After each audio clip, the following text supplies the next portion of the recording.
This is the Golden Bee Revolution, and you are watching Startv. I am your host, General Kutubo, and this is your 82nd episode of the Golden Bee Revolution, and the theme is Youth in the Lead. On the 9th of April 2022, the nation head to the polls to elect the 6th legislature of the Republic of the Gambia. And this time we have seen the participation of young people fully, and then majority of those young people have made it to the National Assembly. And then for those who could not make it to the Assembly, we say better luck next time. And we are going to use this opportunity to congratulate the entire 6th legislature for their election and probably re-election to the National Assembly of the Republic of the Gambia. And the Golden Bee Revolution, like we always say, is a platform for the young people. If you are a young person, a potential change maker or a change agent, we are going to get to you. We are going to make sure that the young people are heard through this particular platform. If you are a businessman, this platform is fully here. You can chip in to sponsor the platform so as to be able to have the viewership that you really want and deserve. So with that, this afternoon, I have two special guests in the studio from the PIA. Let me say I have men from the PIA. Welcome to the studio, gentlemen. Starting with you, Mr. Cham. Thank you, Mr. Sane. My name is Amadou Cham, the regional coordinator for Northbound Region on all the award programs. Thank you very much, Mrs. Cham, for honoring our invitation. And gentlemen, welcome to Startv. Yes, thank you very much. And of course, to all viewers, my name is Adama Fati, the regional coordinator for KM and Banyu Schools, President International Award. Thank you very much, Mr. Fati, and also Mr. Cham from the President's International Award. First of all, Mr. Fati, who is Mr. Fati?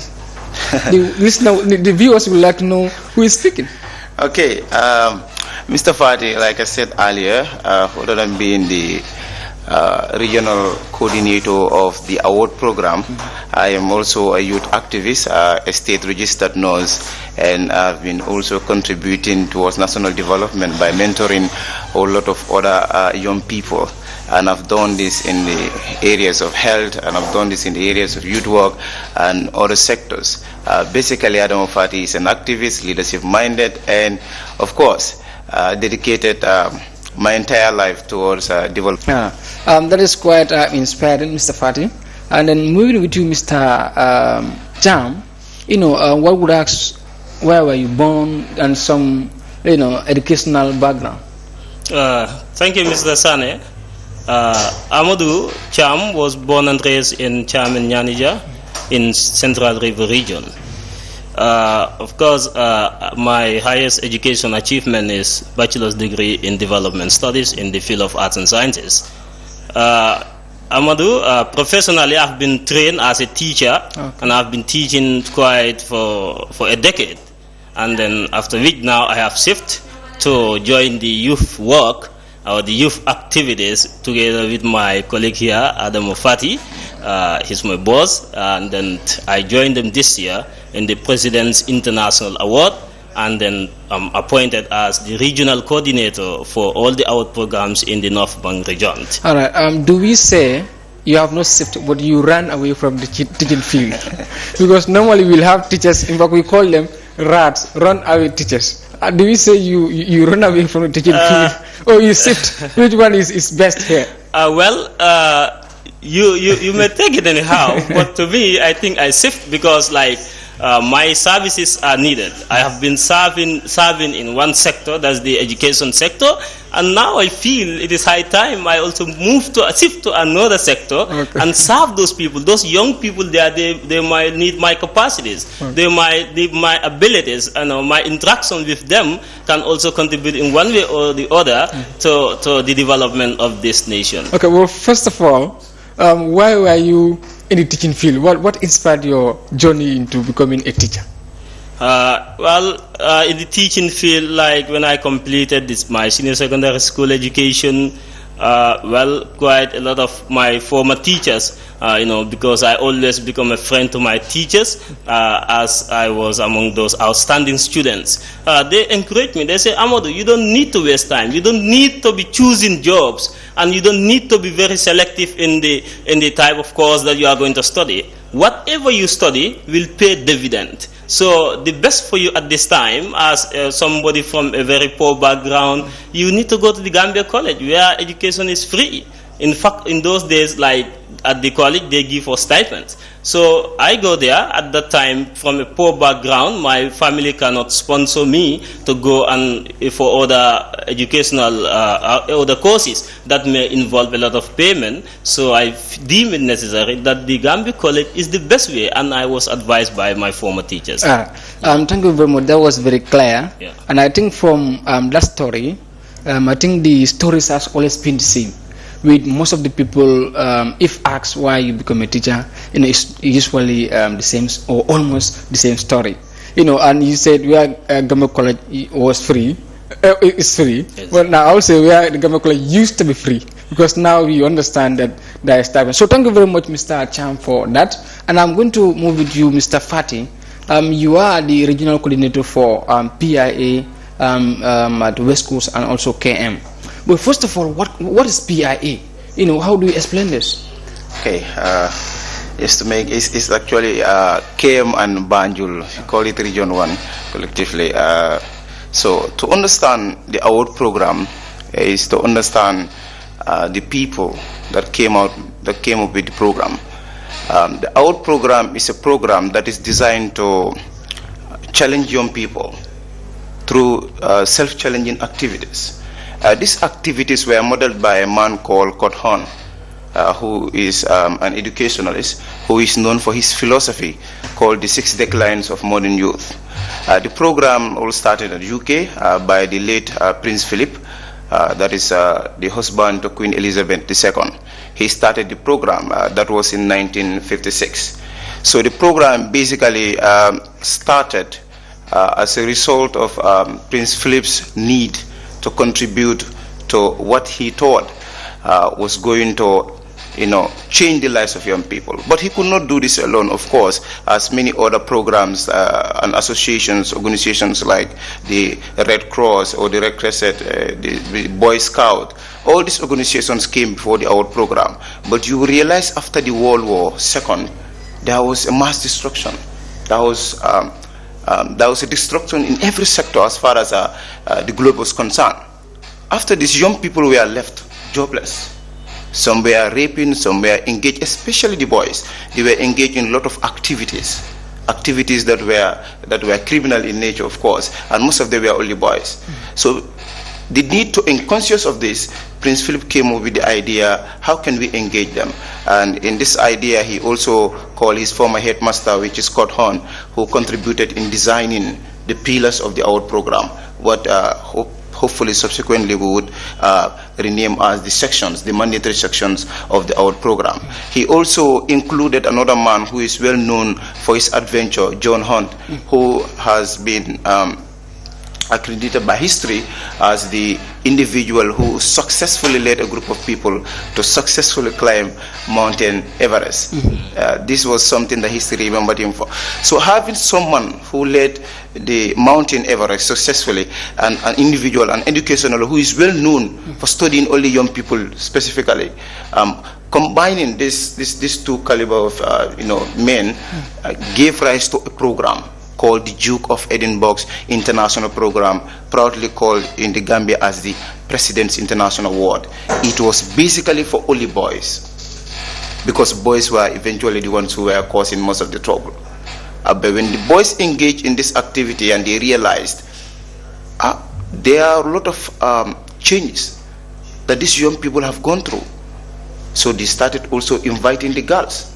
In 1957, girls were invited. In 1958, girls started participating. That also explains why we call it scheme, because girls were having their program separately, boys were having their program separately. And subsequently, we amalgamated them together to have a single program. That is why we don't use the scheme anymore. We call it the award scheme, which is centered on only 5 pillars at 3 levels: bronze level, silver level, gold level. For each of these levels to attain, to have a medal and a certificate in each of these levels, you have to go through what we call mandatory sections. These sections are service. Basically a section where young people are taught to give back to society. You must give back to society. And in giving back to society, they have a sense of fulfillment.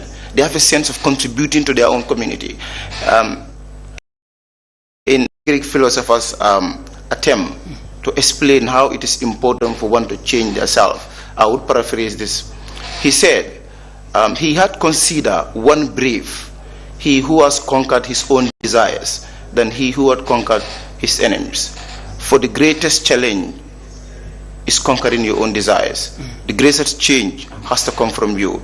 And if young people can be taught through a section called service, and we have done this in numerous areas, benefit all over this country. We have gone to places where school needed pins, school needed badges, school badges. We will give them for free, and this will be at our very own cost, the participants' cost. Thank you very much. I love the historical side of the PIA, Yes. and then it gave me the sense of the Scout movement, or the Boy Scout per se. You talk about the Red Cross. Henry Donant on the other side with the Red Cross, and how the Red Cross was formed. You talk about Budden Powell and how he was able to gather some boys, took them to a particular place and then train them on certain skills, because the stories are quite similar, that boys were engaged in a lot of dubious activities. Then Budden Powell had to take them somewhere and then capacitize them. So I love the historical part of it. Thank you very much for that. And I'll move to Mr. Cham. When was the PIA extended here into the Gambia, and then how is your modus operandi? How do you operate in this country? Thank you very much, Mr. Sane. The President's International Award, acronym as the PIA, started operating in the Gambia in 1980. It was introduced in 1979 and started its mode of operation effectively and efficiently in 1980. Yeah, at the time, it underwent different ministries. Like right now, as we speak, the PIA is under the Ministry of Youth and Sport.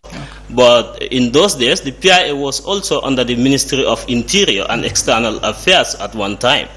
But today, the PIA, as it is introduced in 1980 in the Gambia, has started extending its wings to most parts of the country, especially in secondary schools and senior secondary schools.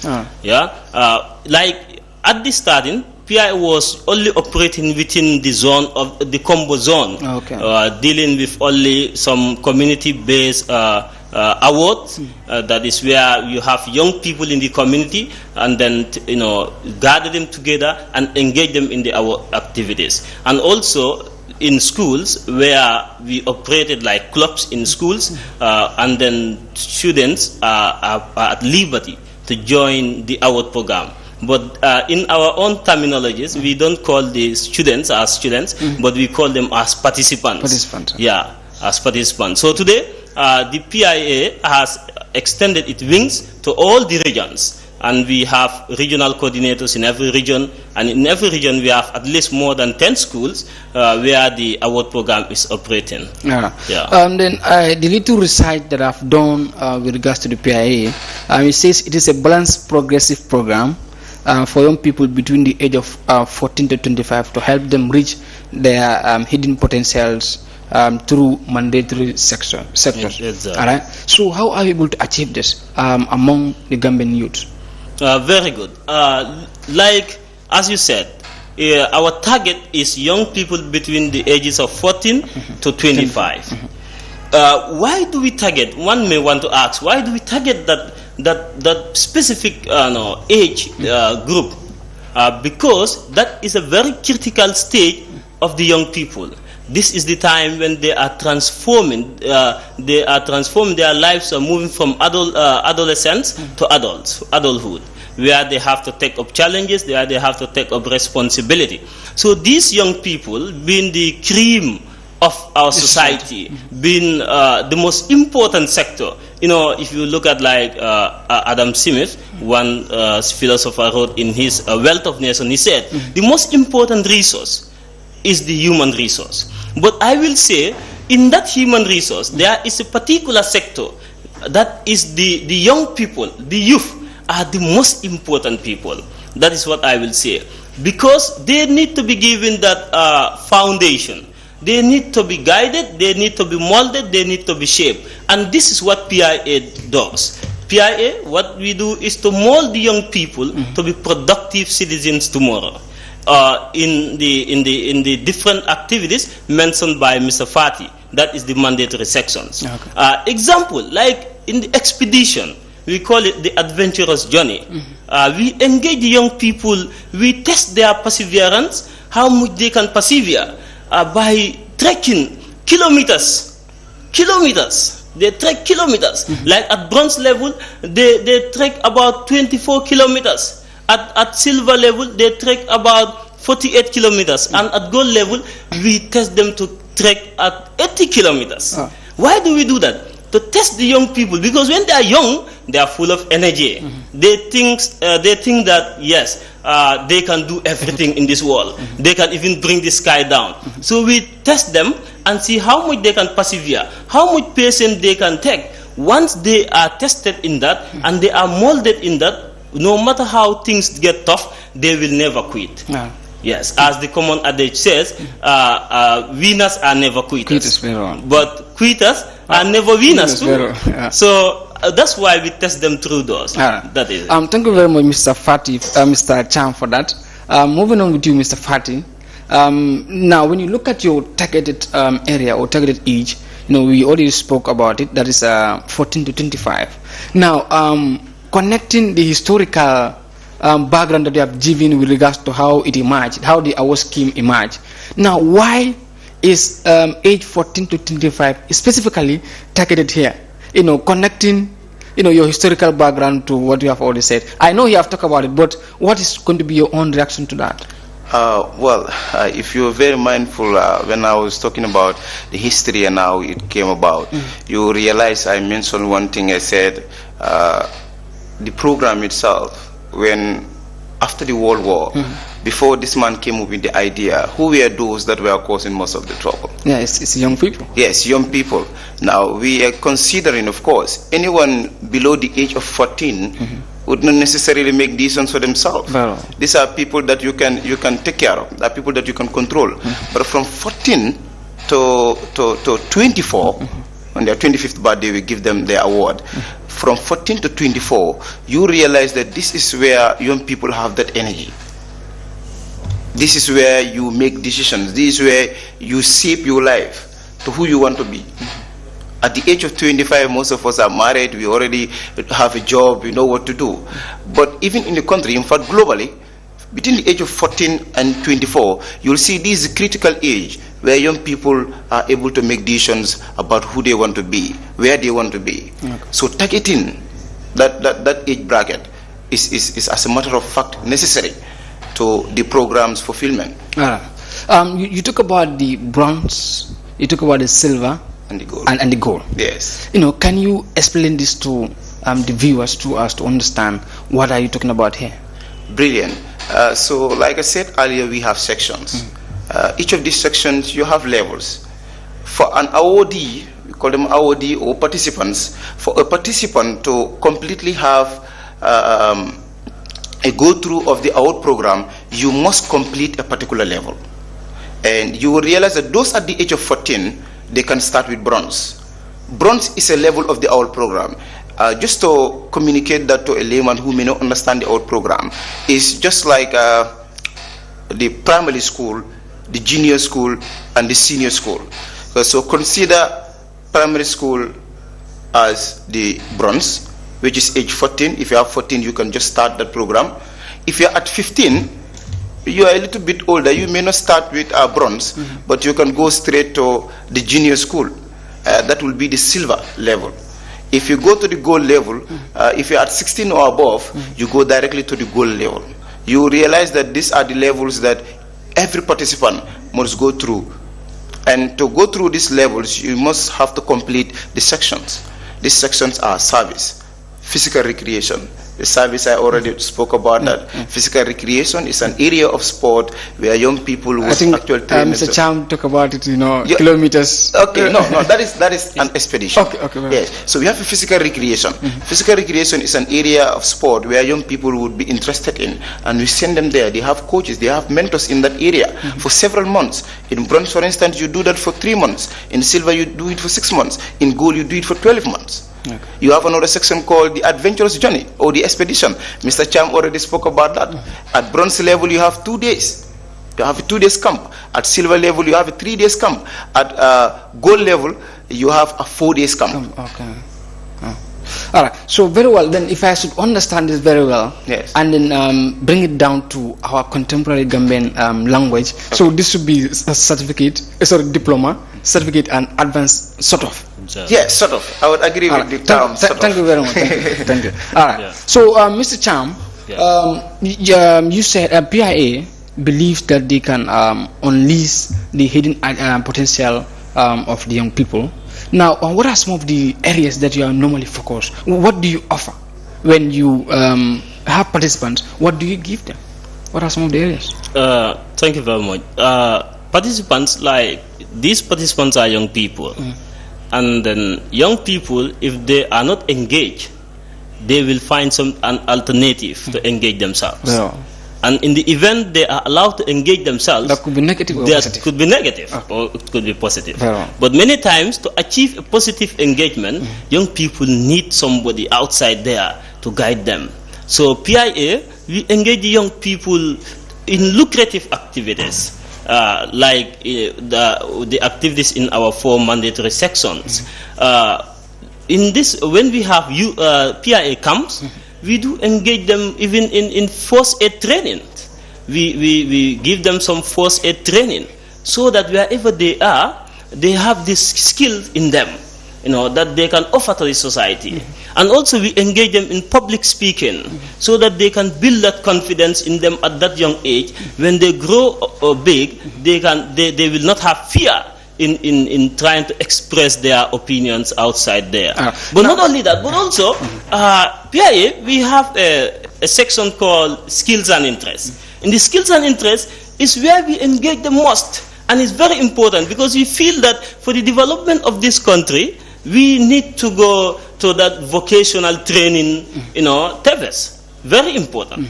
Very important. No development in this modern world could be achieved by ignoring the technical side of it. Right.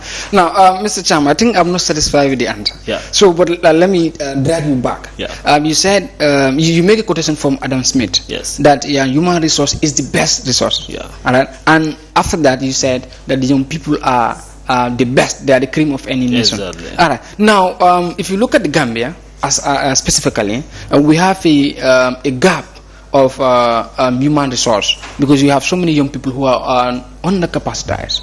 All right. Now, specifically, what do you give these people? Do you train them to be electricians, and or maybe other skills? What do you give them? Exactly. That is where I'm just talking about. Okay. That is the skills and interests. Okay. In PIA, we train young people to be carpenters. There are carpentry workshops where young people are trained. We train them to be tailors. We have quite a lot of students or participants who have graduated from the AWARD program, and today they are qualified tailors. And we train them even in shoe making. In shoe making, they can do that. In welding, all these skills are there.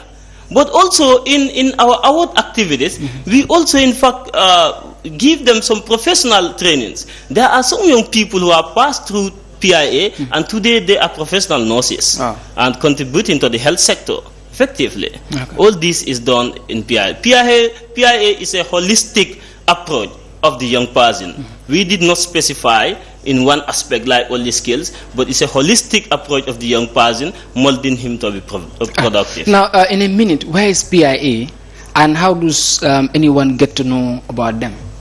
PIA is at Bakau, behind the stadium. That's where the secretariat office is located. And then at the regional level, we have regional coordinators in every regional center. We have regional coordinators. They can easily be accessed there. Yeah. That was very clear. And then just in a minute before we head to our first break, Mr.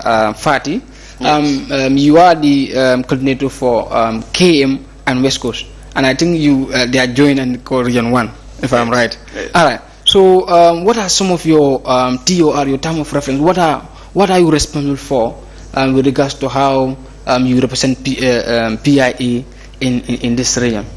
Okay. Thank you very much. That is a very important question.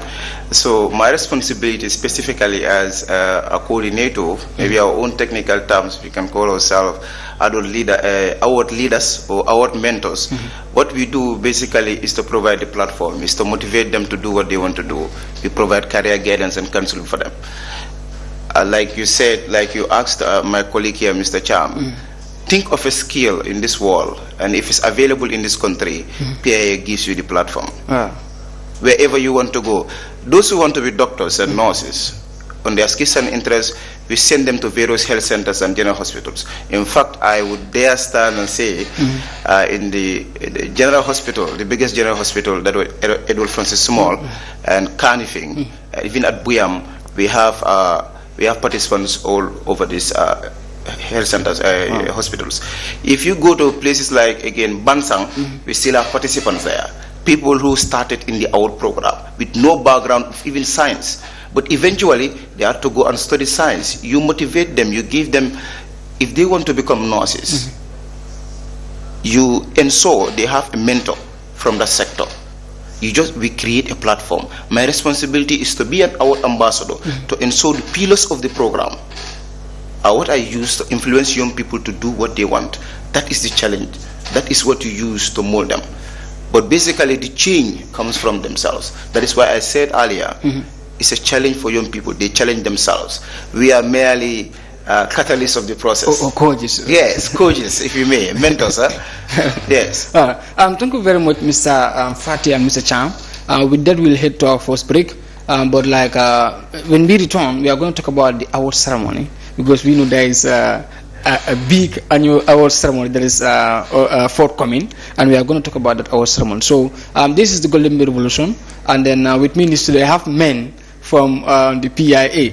So we are going to talk about award ceremony, and then this is the Golden Bee Revolution. We'll be right back. This is Abdullah Ba. He's a cancer patient who has been living with continuously baldimu wa feñola dimu mi dama tambitale Gambia dulal male foy batata bal doctorul ma e ma sasani ma jarone ko cancer bala so membi jewen dum goldim bi comme ka nyami dum beñu fanam na ko fo kale mbala kar fo di kala pour al sama ko ale ma ko rol ke ba jela se jarlo sutno banko bantu la nyamba kata janna ma sutno jankol e goto ku kenoje Senegal wala katale ko do tiñaji fo brata bari ko ita sutno fanam so membi je say pour ka bondi banko ko nyanka samba so mbo karfo dilal ko mo be dani pour se Abdullah Ba kama ko. This is Abdullah. Welcome back after that short break. That was Abdullah Ba. Is a cancer patient, so we call on humanitarians, agencies and also businesses to chip in to support. He needs an overseas treatment, so we call on everyone to at least give in a support. All right, so thank you very much, Mr. Fati and Mr. Cham, for being with us once again. And then I'll move into Mr. Fati. There is an award ceremony that is looming. Can you tell us about this ceremony? What is beautiful? What do we expect? Beautiful. Expect the unexpected. Everything. I mean that in a very good way, actually. Okay. So you only asked me, what do we expect? Yeah. I say I'll just shortly answer that, because I don't want to chip in more into it when you have more questions to ask me. So expect the unexpected. Participants are preparing. Of course, we are looking up to our chief patron to also issue the specific dates of the goal, especially as a ceremony. And this is a ceremony that is very important to the award participants. These are participants, I call them personally legends, because they have walked 80 kilometers. Some of them have walked 80 kilometers in 3 days. Like they will be walking from this expedition to, I know the likes of many whom in my region personally I would want to acknowledge, because they have been